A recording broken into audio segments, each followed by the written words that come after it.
Okay, എല്ലാവർക്കും പുതിയൊരു വീഡിയോയിലേക്ക് സ്വാഗതം. Page 32. Okay, last part. Apart from the verbal irony, അതായത് വെർബൽ ഐറണി അല്ലാതെ there are many other poetic devices in the speech. വേറെയും there are many other, മറ്റ് അല്ലെങ്കിൽ ഒത്തിരി അധികം poetic devices, അതായത് പദ്യം എഴുതുമ്പോൾ ഉപയോഗിക്കുന്നതായിട്ടുള്ള ആ ഡിവൈസസ് ഉപയോഗിച്ചിട്ടുണ്ട് in the speech. which enhance its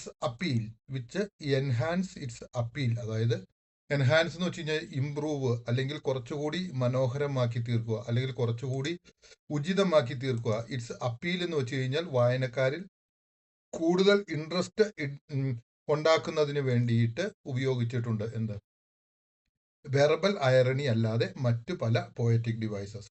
pick out instances of the following from the speech, അതായത് താഴെ തന്നിരിക്കുന്ന ചില ഇൻസ്റ്റൻസസ്, ചില സംഭവങ്ങൾ നമുക്ക് തന്നിട്ടുണ്ട്. എക്സാമ്പിൾ നമുക്ക് തന്നിട്ടുണ്ട്. ഇൻസ്റ്റൻസസ് എന്ന് വെച്ച് കഴിഞ്ഞാൽ എക്സാമ്പിൾ എന്ന് പറയാം, അല്ലെങ്കിൽ കേസസ് എന്ന് പറയാം, ഇലിസ്ട്രേഷൻ എന്ന് പറയാം. ഓക്കെ, അപ്പൊ നമുക്ക് തന്നിരിക്കുന്ന ചില ഭാഗങ്ങൾ ഉദാഹരണങ്ങളായിട്ട് തന്നിരിക്കുന്നത് ഫ്രം ദ ഫോളോയിങ് സ്പീച്ച്, ആ സ്പീച്ചിൽ നിന്നും നമ്മളോട് എടുക്കുവാനായിട്ടാണ് പറഞ്ഞിരിക്കുന്നത്. How do they enhance the effect of the speech, എന്നിട്ട് നമുക്ക് ഒരു ചോദ്യമാണ് ചോദിച്ചിരിക്കുന്നത്.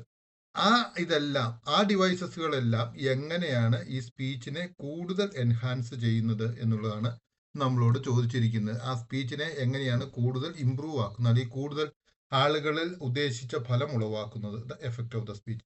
U may also write examples of your own, നിങ്ങളുടേതായ എക്സാമ്പിൾസും എഴുതാം. Okay, poetic devices. Okay, poetic devices ഏതെല്ലാമാണെന്ന് നോക്കുക. ഒന്നാമതായിട്ട് റിപ്പിറ്റീഷൻ, അതായത് റിപ്പിറ്റീഷൻ എന്ന് വെച്ച് കഴിഞ്ഞാൽ എന്താണ്? Repeating the words or phrases, അതായത് നമ്മൾ ഇവിടെ തന്നിരിക്കുന്നുണ്ട്. ഓക്കെ, 33ാമത്തെ പേപ്പറിലേക്ക് നമ്മൾ പോയിരിക്കുകയാണ്. ഇവിടെ തന്നിരിക്കുന്ന ഏതാണ്? റിപ്പിറ്റീഷൻ എന്നാണ് പറഞ്ഞിരിക്കുന്നത്. റിപ്പിറ്റീഷൻ എന്ന് വെച്ച് കഴിഞ്ഞാൽ എന്താണ്? പിന്നെയും പിന്നെയും ആവർത്തിക്കുക, അല്ലെങ്കിൽ പുനരാവർത്തനം. Okay, repeating words or phrases, അതായത് ഒന്നുകിൽ വാക്കുകൾ അല്ലെങ്കിൽ സെന്റൻസുകൾ എന്താണ് ചെയ്തുകൊണ്ടിരിക്കുന്നത്? പിന്നെയും പിന്നെയും ആവർത്തിക്കുന്നു, അല്ലെങ്കിൽ എക്സ്പ്രഷനുകൾ പിന്നെയും പിന്നെയും ആകർഷിക്കുന്നു. ലൈൻ ഫ്രം ദ ടെക്സ്റ്റ്, ടെക്സ്റ്റിൽ നിന്നുള്ള line. Okay, for Brutus is an honourable man. ഇത് നമുക്ക് പലപ്പോഴും കേൾക്കുവാനായിട്ട് സാധിക്കും. മിക്കവാറും ആ സ്പീച്ചിൽ ഒരു 4-5 സെന്റൻസ് കഴിയുമ്പോൾ പിന്നെയും പിന്നെയും പറയും for Brutus is an honourable man. Okay, ഇവിടുത്തെ ആ ഒരു ഫംഗ്ഷൻ എന്താണ്, അതിന്റെ ലക്ഷ്യം എന്താണ്? നിങ്ങൾ ആ ഇതെടുത്ത് വെച്ച് നോക്കുക കേട്ടോ. ആ ബോക്സ് എടുത്ത് വെച്ച് നോക്കുക. ആ ബോക്സിൽ പറഞ്ഞിരിക്കുന്നത് ഞാൻ ഓരോന്നിന്റെയും ഇതായിട്ടാണ് പറഞ്ഞു പോകുന്നത്. ബോക്സ് പോലെയല്ല പറഞ്ഞു പോകുന്നത്, അത്രയേ ഉള്ളൂ. അപ്പൊ ഇതിന്റെ ഫംഗ്ഷൻ എന്താണ്? ടു എംഫസൈസ് ദ ഐഡിയ, അതായത് ആ ഒരു ഐഡിയ എംഫസൈസ് ചെയ്യുക. ഐഡിയ വേറെയാണ്, അതായത് നേരെ അദ്ദേഹം ഓണറബിൾ മാൻ അല്ല എന്നാണ് പറയുന്നത്. എന്നാൽ ആ ഐഡിയ എന്ത് ചെയ്യാനായിട്ടാണ്? പിന്നെയും പിന്നെയും എംഫസൈസ് ചെയ്ത് പിന്നെയും പിന്നെയും ആവർത്തിച്ച് പറഞ്ഞ് അത് ചെയ്തുകൊണ്ടിരിക്കുകയാണ്. ഓക്കെ, യുവർ എക്സാമ്പിൾ, നിങ്ങളുടെ എക്സാമ്പിൾ നമ്മളോട് പറയുകയാണെങ്കിൽ നമ്മളോട് ഒരു എക്സാമ്പിൾ ഉണ്ടാക്കാൻ പറയുകയാണ്. ഓക്കെ, അപ്പൊ നമ്മൾ പറഞ്ഞു എഴുതുവാണ് bounce bounce little ball, bounce bounce don't you fall. അപ്പൊ ഇവിടെ പിന്നെയും പിന്നെയും ആ ബൗൺസ് എന്നുള്ള വാക്ക് റിപ്പീറ്റ് ചെയ്തുകൊണ്ടിരിക്കുകയാണ്. ഇനി നമുക്ക് തന്നിരിക്കുന്നത് മെറ്റഫർ എന്നുള്ളതാണ്. അപ്പൊ നമ്മൾ ഈ മെറ്റഫർ എന്ന് വെച്ച് കഴിഞ്ഞാൽ എന്താണ്? ഇമേജസ് അല്ലെങ്കിൽ സിമ്പിൾസ് എന്നൊക്കെ പറയും. അതായത് ശരിയായിട്ടുള്ള സാധനത്തിന് പകരമായിട്ട് ഒരു ഇമേജ് തന്നിരിക്കുകയാണ് നമുക്ക്. ഓക്കെ, അപ്പൊ ഇതിന്റെ ഡെഫിനിഷൻ എന്താണ് മെറ്റഫറിന്?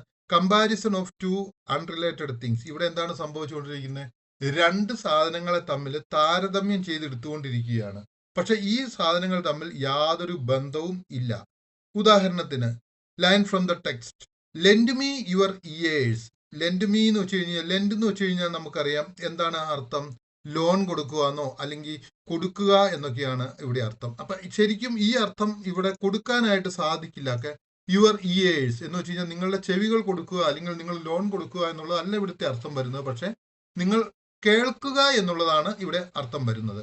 അത് രണ്ടാമത്തെ കാര്യം. My heart is in the coffin there with Caesar. ഇവിടെ ഒരാളുടെയും ഹൃദയം ഒരിക്കലും ഒരു കോഫിനകത്ത്, അവിടെയാണ് ആ ശവപ്പെട്ടിക്കകത്ത്, കോഫിൻ എന്ന് വെച്ചാൽ ശവപ്പെട്ടി, ആ ശവപ്പെട്ടിക്കകത്ത് ജീവിച്ചിരിക്കുന്ന ഒരാളുടെ ഹൃദയമോ ശരീരമോ ചെല്ലുവാനായിട്ട് സാധിക്കില്ല. പക്ഷെ ഇവിടെ ഇദ്ദേഹം പറയുന്നത് എന്താണെന്ന് ചോദിച്ചാൽ, ഇദ്ദേഹം ആ ഒരു ഇതില് വളരെയധികം എന്താണ്, അദ്ദേഹം വിഷമം അനുഭവിക്കുന്നുണ്ട്. അതുകൊണ്ട് അദ്ദേഹത്തിന്റെ ഹൃദയം അവിടെ ഉള്ളതുപോലെ അദ്ദേഹത്തിന് അനുഭവപ്പെടുന്നു എന്നുള്ളതാണ് അദ്ദേഹം ഇവിടെ ഈ വായനക്കാരുടെ അടുത്ത് പറയുന്നത്. ഓക്കെ, അടുത്തതായിട്ട് നമ്മൾ ഇതിന്റെ ഫംഗ്ഷൻ. അപ്പൊ ഈ രണ്ട് വാക്കുകളുടെയും ഫംഗ്ഷൻ ഉണ്ട്. ഒന്ന്, ഫംഗ്ഷൻ എന്താണ് പറയുന്നത്?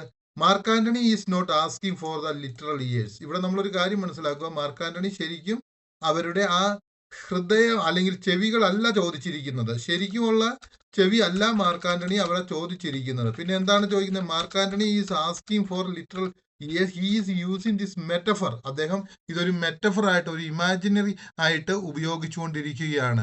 To ask the crowd to listen. അവരോട് അദ്ദേഹം പറയുന്നത് കേൾക്കുവാനാണ് പറയുന്നത്, ക്ലോസ്ലി, അതായത് വളരെ ശ്രദ്ധയോടുകൂടി കേൾക്കുവാനാണ് പറയുന്നത്. ആൻഡ് അറ്റൻറ്റീവ്ലി, വളരെ ശ്രദ്ധയോടുകൂടി, വളരെ സൂക്ഷ്മതയോടുകൂടി കേൾക്കണം. As if they were offering him their ability to hear. അതായത് നിങ്ങളുടെ ആ ഒരു കഴിവ്, കേൾക്കുവാനുള്ള കഴിവ് എനിക്ക് താട്ടെ എന്നുള്ളതാണ് ഇവിടെ ആരാണ് പറയുന്നത്? ഇദ്ദേഹം പറയുന്നതായിട്ട് നമുക്ക് മനസ്സിലാക്കുവാനായിട്ട് സാധിക്കുന്നത്. രണ്ടാമത്തത്, my heart is in the coffin there with Caesar.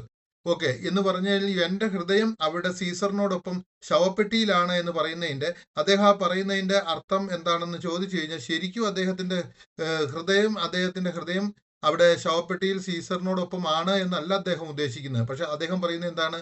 Antony is telling, Antony does not mean that his actual heart is in the coffin. അതായത് ആന്റണി ഒരിക്കലും പറയുന്നില്ല അദ്ദേഹത്തിന്റെ ശരിയായ ഹൃദയം എവിടെയാണെന്ന്, ആ കോഫിനിലാണെന്ന്. മറിച്ച് അദ്ദേഹം പറയുന്ന എന്താണ്? This metaphor expresses his deep grief. അദ്ദേഹത്തിന്റെ ആ ഭയങ്കരമായ ദുഃഖത്തെയാണ് ഇവിടെ കാണിച്ചു തരുന്നത്. Suggesting that a part of him has died with Caesar. അദ്ദേഹം പറയുകയാണ് അദ്ദേഹത്തിന്റെ ചില കഴിവുകളും എബിലിറ്റികളും എല്ലാം സീസറിനോടൊപ്പം മരിച്ചുപോയി എന്നാണ് അദ്ദേഹം ഇവിടെ പറയുന്നത്. ഇനി നമ്മളോട് ഇവിടെ ഒരു എക്സാമ്പിൾ എഴുതാൻ പറഞ്ഞിരിക്കുകയാണ്. ഏതിനു വേണ്ടിയിട്ട്? മെറ്റഫറിന് വേണ്ടിയിട്ട്. ഓക്കെ, അപ്പൊ നമ്മളിവിടെ ഒരു എക്സാമ്പിൾ എഴുതുവാണ്. ഷേക്സ്പിയർ തന്നെ ഒരു കോട്ടാണ്, all the world is a stage and all the men and women merely players. ഇവിടെ സത്യം പറഞ്ഞു കഴിഞ്ഞാൽ ഒരു മെറ്റഫർ ആയിട്ട് സ്റ്റേജ് എന്ന് പറഞ്ഞിരിക്കുകയാണ്. ശരിക്കും ഈ ലോകം മുഴുവനും ഒരു സ്റ്റേജ് അല്ല. സ്റ്റേജ് എന്ന് പറയുന്നത് എന്താണെന്ന് നമുക്കറിയാം. പക്ഷെ ഷേക്സ്പിയർ പറയുകയാണ് ഈ ലോകം മുഴുവനും ഒരു സ്റ്റേജ് പോലെ അദ്ദേഹം കണ്ടിട്ട് ഇവിടെ ആ കളിക്കുന്നവരെല്ലാവരും ഓരോ നാടകം കളിക്കുന്നവരെ പോലെ ഓരോ കളിക്കാരാണ് എന്നാണ് അദ്ദേഹം ഇവിടെ ഉദ്ദേശിച്ചിരിക്കുന്നത്. എനിക്ക് തോന്നുന്നു ഈ ഭാഗം നിങ്ങൾക്ക് മനസ്സിലായെന്ന് തോന്നുന്നു, ഇല്ലയോ?